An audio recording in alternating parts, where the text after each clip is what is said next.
The Word Docs would like to pay our respects to the Kaurna people on whose lands we are today, and to pay our respects to elders past, present and emerging. And we would like to recognise that this is country of powerful storytelling and knowledges, and that we're honoured to be here today.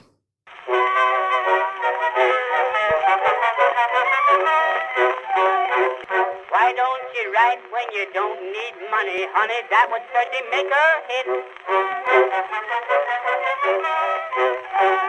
Welcome back to Word Docs, everybody. I'm here in my lonely eyrie, on my own, talking to two of my favourite people in the whole world, also in their own corners of the world. First up, Dr. Amy T. Matthews. Hello. And Dr. Alex Vickery Howe. Hello.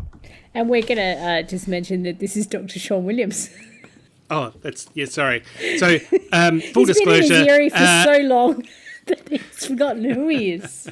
I don't know who I am. I've still got COVID. I'm recovering from COVID.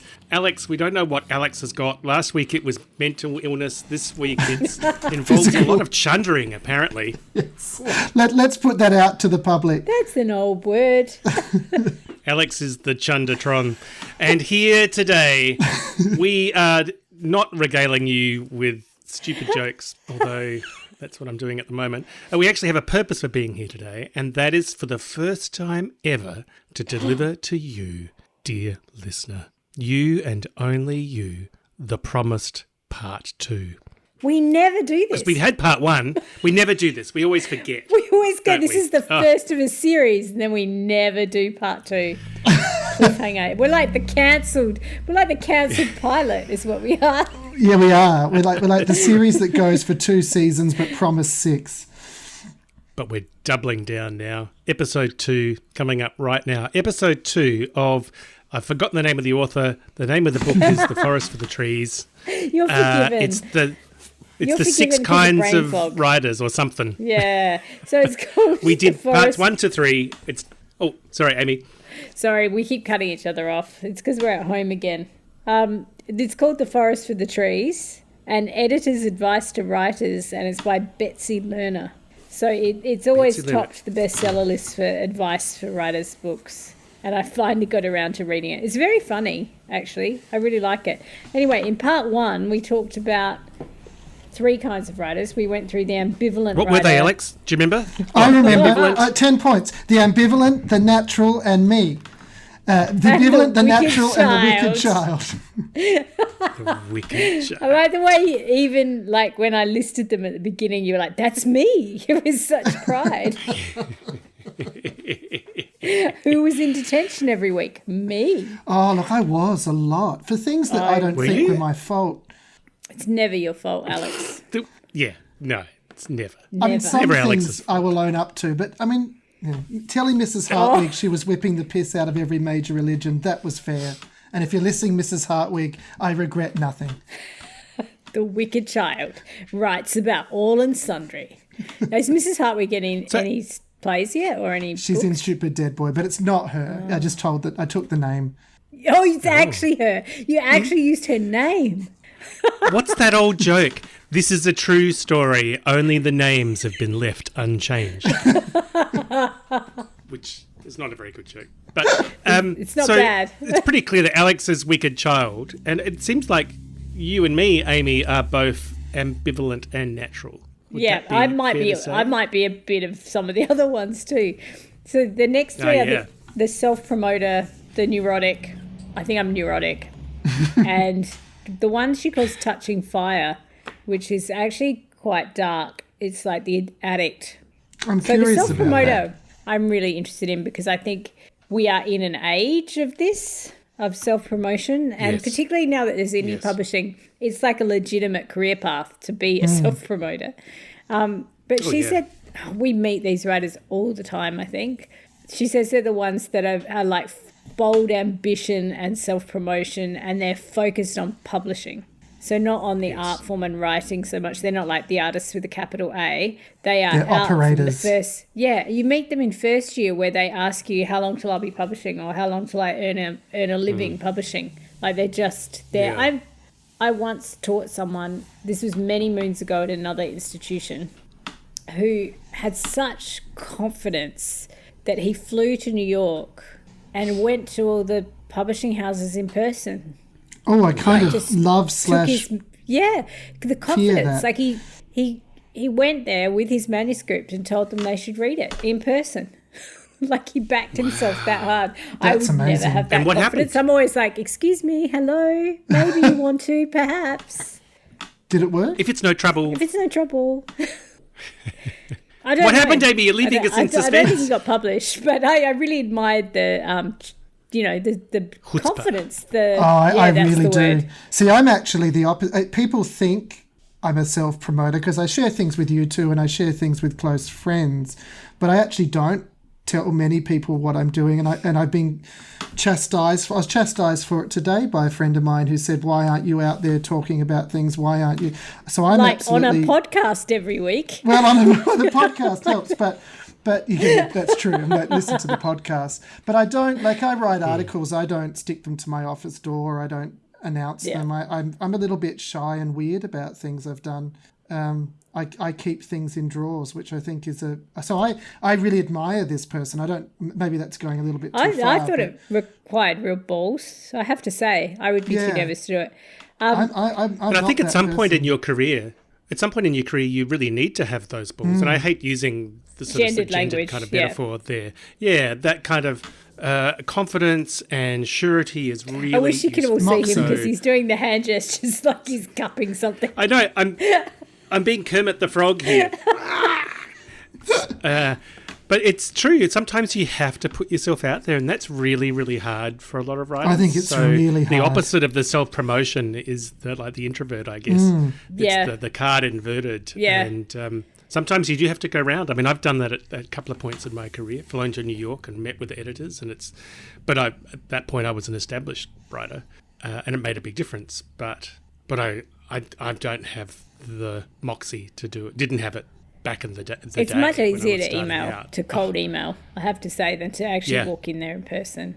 Oh, it's terrifying. Yeah, so Betsy Lerner talks about how traditionally we've used this idea of being a self-promoter as a slur, that it's an insult to say to people, they're blindly ambitious, or they're like, the word ambition is also, particularly women, I think women get called ambitious in a very kind of like negative way. loaded kind of way. Do you think it's cultural as well, like a bit of an Australian thing? Because I find most Americans I know, there's no problem with it.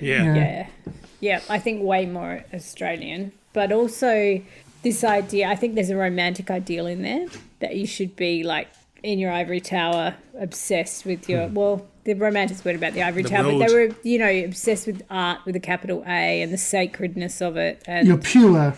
yeah, purity of it. But I think also The world will come to you. there is a kind of suspicion of people hunting fame, like that it somehow sullies the art form by wanting to be famous or earn money.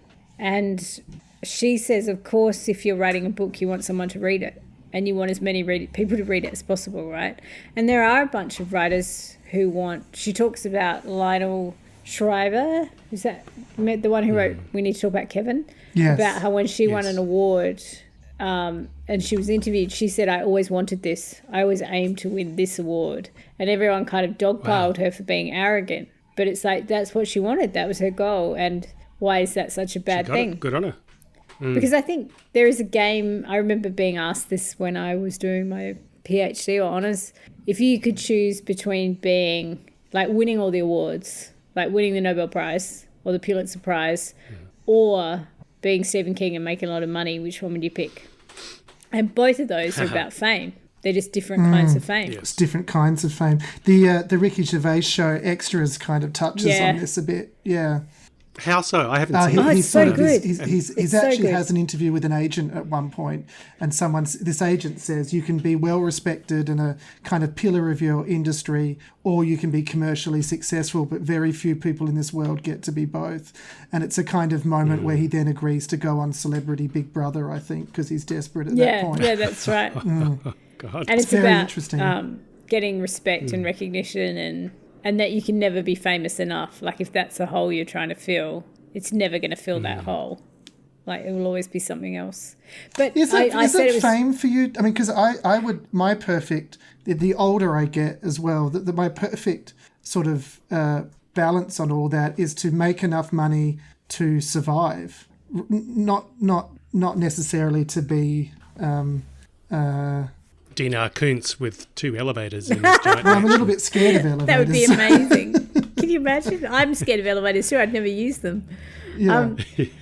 No, because I don't think, I mean, I was going to say, I don't think it's just about fame. I think it's about readers for me. Like, I think I've said on here before, it seems silly because I'm in a profession where I stand at the front of a lecture theatre in front of like 100 people and I'm on this podcast regularly, but I like the idea of being invisible. Like I don't like attention. Yes. I don't tend to have book launches. Like I find it all a little bit cringy when it's me. Like if I have to get on the stage, just read the book. I like just read the book. Yes. Yeah. Yeah, the words are... Read and love the books. Yeah, that's right. And reread the books. There's nothing better than getting a letter from a reader who hasn't just read your book, but they've reread it because they love it so much. That, to me, is what I'm looking for. That's it's funny, the fix. You know, you mentioned the podcast and I was saying, I'm not a self-promoter, and you said, there's a podcast. I never really think actively about this podcast being heard by anyone. I kind of think we say this to each other and then it disappears. Yeah. It's always a bit of a shock when I run into someone who's listening to it, or they... You know, sometimes I'll meet someone who feels like they know me because they listen to the podcast. Yeah. And it's really disconcerting. Huh.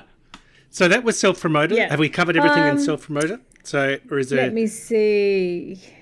She just says ambition's not a crime. No, and that you have to have a measure of it in order to succeed. And I think that's a good message. Yes. Yeah, I think so too. And then the other one's the neurotic. I wrote a lot of notes on this one because I might have recognised this. So she said that these people are worriers. They worry about things. They have phobic behaviours. She said some pick their skin, some pull out their hair, or in more extreme cases, burn or scar themselves. Many suffer from allergies, asthma, skin eruptions, rashes. They're hypochondriacs. Oh, no. And they have... Oh, no. Do you recognise some of these? Oh, yeah. I was thinking, this isn't me. And the longer this list goes on, the more ticks are going on my scratching his arms. I'm scratching my weenuses.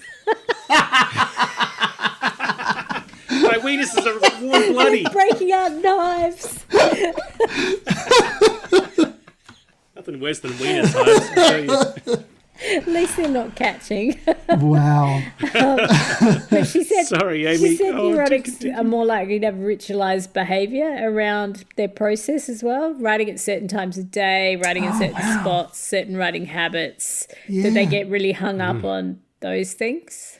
I don't think I do. But I'm not that person at all. But I think maybe I do it because I'm afraid of getting stuck. like if I only write at that desk, what if I can't get the desk? Yeah, that's dangerous behaviour. I need some comfort chocolate. Oh dear me. Yeah, and then she said the problem is for many neurotic writers that the writing itself is the feared stimulus. That it's the writing itself that gives you those reactions, which I understand. Because like when I was writing the book recently, when I start writing a book, my anxiety goes through the roof. Like the first third of the book, before I know whether it's going to work or not, I am so anxious. Like I think I've said to you guys when we were talking about music, sometimes I have to put the TV on if I get super anxious, so I've got company, or I literally go set up at the kitchen table with people running around talking, doing things because it calms my anxiety. I'm like not alone with the book. So I'm definitely this one. Wow. Yeah. Wow, poor Amy. Poor Amy. She is poor. Would you like us to come round? We could come round and sit at your kitchen table and quietly work on our own books. We could be really annoying and early in my career, things. I used to have a group. Oh, yeah, we could do that too. I used to have a group called Ink, and we would meet and write together once a week on Thursdays. There was a cafe in the city that's no longer there now by the Central Markets. We've talked about this. They had a separate boardroom, with a long table. And they would let us use the boardroom for free on a Thursday, so long as we bought coffee from them and some of us bought lunch. So we would go in there and just people would come and go. So some people would come in the morning, some people would come in the afternoon. There were about 12 of us, but only ever about 6 of us there at once. And some of us would be there all day. And it was just great. Well? Yeah. It was really calm. Yeah, I wrote a whole book in there. We've talked about doing this. We've just never done it. Yeah. And writing I want to do this too. at Flinders. Yeah. Sorry, I cut you off, Sean. Go. No, that's okay. I was just going to say I want to do this at Flinders. I want to get a writing space for anybody who wants to write, whether they're staff or students or in creative writing or not in creative writing. The cocoon. It'd just be nice. Oh, yeah. Yeah. We'll do it in our normal recording studio, and I'll get all 32 speakers going, pumping out subliminal messages. Buy my books. Buy my new album. Number 32 in Russia. Number 32 Amy, with a bullet sorry. in Russia. Oh, not with a Bad bullet. taste. That's Really the bad whole wrong taste. message. Sorry. Go Ukraine. So she Yes. talks about how neurotics have lots of reasons why things aren't working, or they're fret about things not working, or they're highly anxious. And she said, just for once, I'd like to hear a writer tell the truth about why they can't deliver. Just once, I'd like to hear someone say, no words. Just got no words. Yeah, it just didn't happen. Yeah. Yeah. She says, when you've got no words, nothing will save you, not superstitions and not routine. Wow. And she That's says, so bleak. yeah, writers lie about why their manuscripts are late because the possibility of not producing is always one terrifying keystroke away. So last episode I said when we were talking about the ambivalent writer and the natural, about fear driving you. And I think that's mine, like the fear that it won't happen or that it will dry up. That's why my books are usually always early, because I'm so afraid early on I'll get ahead on the Excel spreadsheet. And that's good, and then because I'm suddenly the it's a month opposite. early. I get all anxious. I'm always about 2 weeks late because I screw myself up at the beginning. It's between the making two me of us, there's a think, functional human being. Yeah, it's sort of like Rough and the Dull, right? Doing all of these rituals before he serves. You know, he touches his head and he touches, touches his these ear, tips. and And she says that was the tennis player, sports ball player, Sean. it's a sports ball One of player. the Oh, sorry. Sports Oh, balls. okay. All right. I betrayed you and talked about sports ball. I'm sorry. You tricked me into thinking, outside my comfort zone. So she said that the base level underneath all of these neuroses is the question, am I doing it right? Yeah. And that there's a right way to do it. And so Yeah. she said that here are some of the things, some of the superstitions people have, right? One is they'll stop work in the middle of a scene, so you have to come back to something, not a blank page. Do you have any others? But that's that you not do? a superstition. Well, that's, but that's it's just or good it's like practice, it's surely. a mental trick. It's a mental trick. Sorry. Yeah. It's a mental trick to stop but that's you a good one. coming. Yeah. Are there any others you can think of? Routine, just routine in general. Yeah. It's like a magic spell. You know, what I say 3 times is true. What I do 4 million times in a row is likely Because we to talked work about that the with 4 music. million and first. About the Pavlovian. So she says about that basically if you're neurotic, cultivate those things, cultivate those triggers, cultivate those superstitions, cultivate whatever gets you sitting down and writing. Because they're comforting and they'll get you there. Yeah, Yes. that it's okay to lean into them. I might be misquoting Just Betsy weaponise Lerner. them. Betsy, if you're listening and I'm doing it wrong, please email us. But I found these really, really interesting. All right. So It's actually a great strategy, isn't it? That idea of taking what could be an impediment and making it enabling. Yeah. That's a very powerful I feel strategy for living in general. she's done that with all of them. I feel like even with the ambivalent one, she's talking about taking a moment to step back and think about why you're ambivalent and to solidify your core values and why you write and what you want to be writing. That she's saying lean into, like, pay attention to this. Like, pay attention to the deeper psychological things because they're pointing you in a direction. Yes. Yeah. So Very the wise. final one is dark. Betsy Lerner takes us dark. This is what she calls touching fire. And she says the only... Which sounds like a YA novel. It does, doesn't it? I keep thinking of Or an Hunger Olivia Games. Newton-John song. So she says the only place you're likely to find more alcoholics than an AA meeting is in a writing program. Whoa. Big claim. But then I Big started claim. thinking of all the writers, famous writers I know who were addicts. And there's a lot of them. There are an awful lot of them. Interesting. Yeah, and there's an awful See, lot of them that link it to their process too.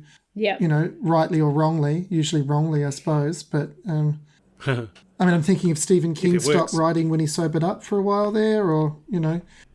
Yeah, although he's come through, like he can write. He has about definitely come through, yeah. But Raymond Carver she talks about. But there's also Hemingway, like Fitzgerald. There's a lot Lots of them. Yeah, there's a lot of them. But she also talks about... What about addiction to writing itself? So I have no addictive qualities regarding substances. But Chocolate. Was apart, well, no, but I can write without chocolate. I just like it. I could stop eating chocolate? it. You could stop chocolate at any point. That's give right. it up Yeah, any that's day. right. That's totally, yeah. Brussels sprouts. But yep, I could give up that too. I swear. I could. Sproutalcoholics Anonymous. I feel like I've heard But this giving up before writing- in other contexts. Yes. Yeah. Yeah, giving up writing, whole different thing. That Oh, I was if- definitely addicted to that. If we I made couldn't you give give it up. up writing, yeah. But that goes in. That was in the natural. The natural people can't not do it. Even if they don't publish, they still do it. Even if they're just doing it in their heads, they still do it. I don't reckon I could give it up. I've tried. I've tried a couple of times. I last about 2 weeks. Why have you tried? Early on, I just had a period of rejection. Like, and again, being a natural, I wasn't expecting it. That sounds really arrogant, but I was like, I know I'm a good writer. Like, I can write, but sometimes it's the market doesn't want what you're writing as well. But I had this awful couple of years where I just couldn't get anything up, and then I had 7 rejections in 7 days, and it was back in the day when you get a letter, not an email. And they just kept coming in the mail. So one day I think I got 3 one day, and then I had to have, but within 1 week I got 7. And I just remember sitting out on my veranda step being like, well, that's it. I give up. Like, this is just depressing. It's a grind. So I thought I gave up. And what I did was I found reading got fun again. Like, I just, that's interesting. Yes. all the pressure dropped away, and I really loved reading. And then about 2 weeks in, I was like, nah, I'll write something. Johnny and I talk about this because when I finish a book, like when I finished the book a couple of months ago, I was like, I never want to write again. I'm so tired. Like, I hate it. It's so exhausting. And Johnny was like, nah, you're just tired. Like, give it. And I got about 4 weeks later, I was like, yeah, I really could write another book right now. I'm ready for the next one. It's like being hungover, isn't it? Yeah, You drink a bottle of Never Moscato, drinking wake up again. the next morning going, wow, I'll never do that doing again. And by that night, oh, where's the Moscato? I think you're right. Like, the addiction to writing, if she says like drinking and drugs and addictions are a flight response, it's part of the fight, flight, freeze, fawn response. And so I think writing is also a flight response. And I remember after my divorce, I saw a therapist, and I can't remember what it was. Since the last couple of years of my marriage, I wrote a heap of books. Like, I just, and she was like, well, you were just distracting yourself. Like, you were hiding in the books so you didn't have to deal with life. And I was like, yeah, I know I was. Whereas I don't do that anymore, and I don't write as much. Like, I think I wrote way too, I used to write all the time. Whereas now I live my life and then write on the side. But I think it's true. I think you hide in the work sometimes. Yes, that's absolutely true. Yep. Yeah. And then Is that what she's referring sorry. to? Is she referring, when she says touching fire, is that about using the work to hide, or is that about using substances to get through the work, or both? She says, she's talking about how we romanticize this quality in artists, but writers particularly, about how we romanticize writers, she says, who are touched by fire. So the mentally ill, the suicidal, the addicted. And I think that is true. Like, if you think about Sylvia Plath, if you think about me, you can go through how many suicidal writers do you know, and how many Sarah Kane, yeah. So there is like this, even if you go back to like Coleridge and Kubla Khan and Kerouac, who else could you, like, there's so many of them. There's just so many of them that we tend to build it in like it's part of the creative process. But she was saying that, you know, some people are using it to disinhibit themselves, to escape. And she was saying that it just doesn't make you a better writer, like Stephen King found. It's actually a separate thing. It's a separate thing to your creativity. Like, we've tended to blur the two together. But actually what all you're talking about is a very creative person who also has addictive tendencies or demons they're running away from. But they could still create without the drink and the drug. And Stephen King shows that, right? Like, he's he written absolutely just got as through much. that, and yes, Yeah. and came out the other side and really disproved good books it too. Yeah, I read. I suppose it's Fairytale possible recently.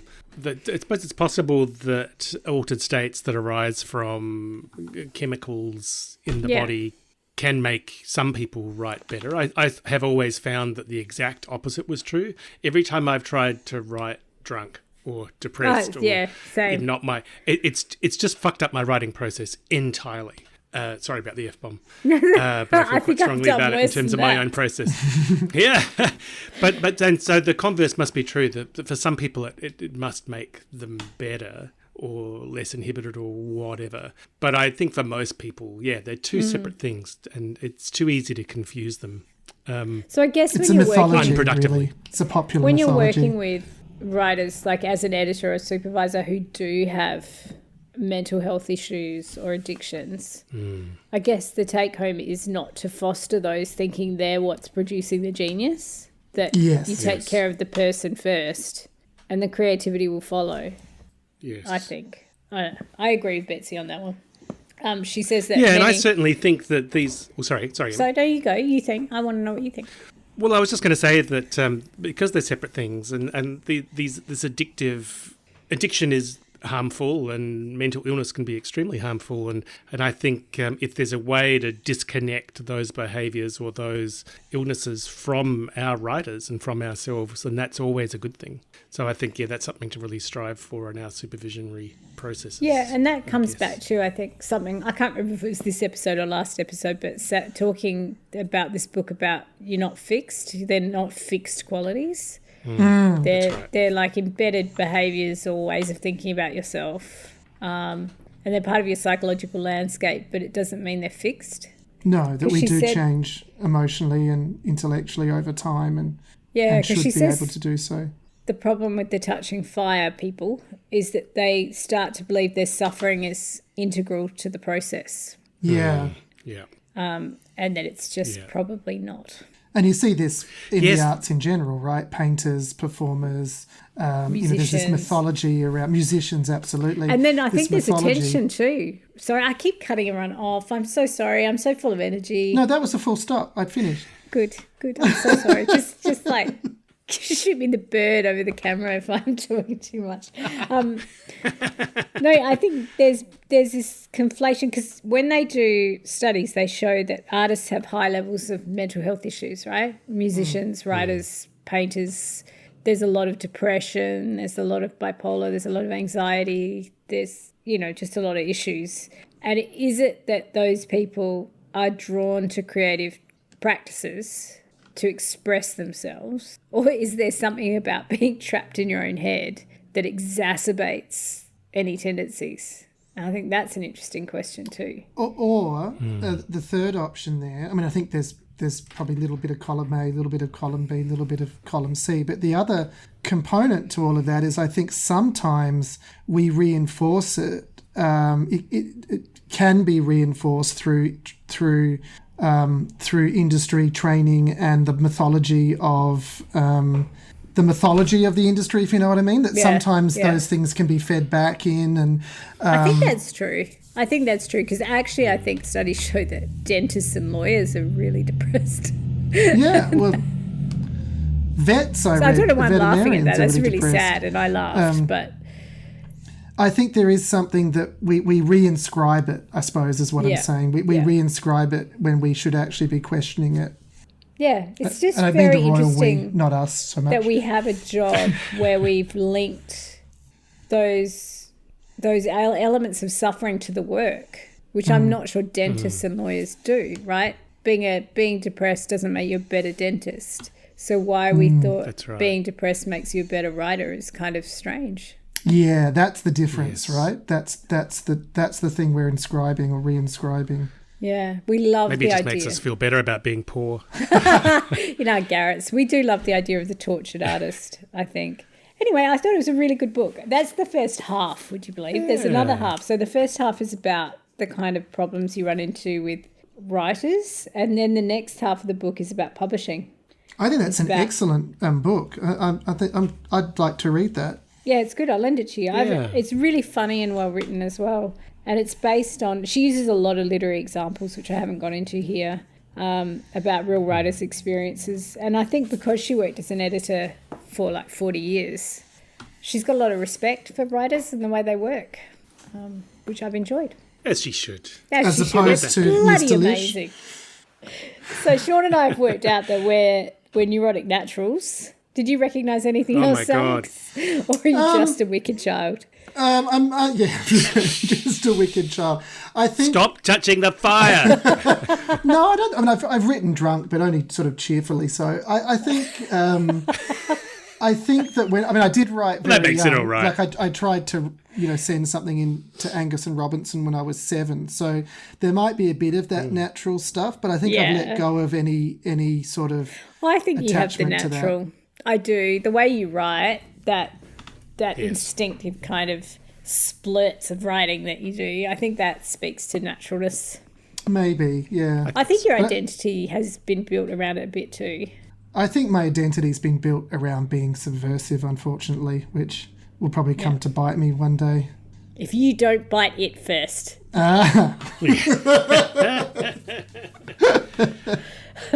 Very good. My poor COVID-fueled brain is trying to picture that as an actual image, and it's not working. What does COVID look? What does subversion look like? Is it like a Godzilla-like being? Alex's face. Alex lined up against himself. Yeah, trying to bite himself. The 9-headed Alex. Yeah, not good. Oh dear. Well, on that note, maybe it's time to bring this episode to an end. This double episode, this inaugural double episode, to an unwelcome close. Because only unwelcome because it's been a really interesting insight. Thank you, Amy, for once again doing all the research. Thanks for letting me talk so find. much. It was a very good find. That I'll think about. Yeah, I've that. enjoyed It's a it. good find. I have really enjoyed reading it. It's so useful thinking about supervision through this light as well. What am I trying to say? Reductive kind of lists like this can be helpful and unhelpful, but I think there's a lot of helpful material in here. I think it's about remembering the person behind the behaviour, right? Of thinking it. And look, it's not psychology. It's not claiming to be an expert in any way like that, but it's just starting to think about where these behaviours come from and honouring it, not dismissing it. Yeah. Always good. Well, happy writing to beautiful friends. I look forward to seeing you again soon, where we might talk about all manner of things. Maybe one day this year we'll do another double episode. Imagine. Who knows? We might even have a three-peat at one point. Whoa. Whoa! Amy! Careful, we'll leave that till next year. The world can't handle that. That's right. Until then, Alex, what do we say? We say, happy writing. Happy writing. Bye. Why don't you write when you don't need money? All your notes sound alike too much. All of them starts with I love you, honey, but they end with the same old touch. Just for a change, send a nice loving letter and cut out that please remittance. Why don't you write when you don't need money, honey? That would certainly make a hit.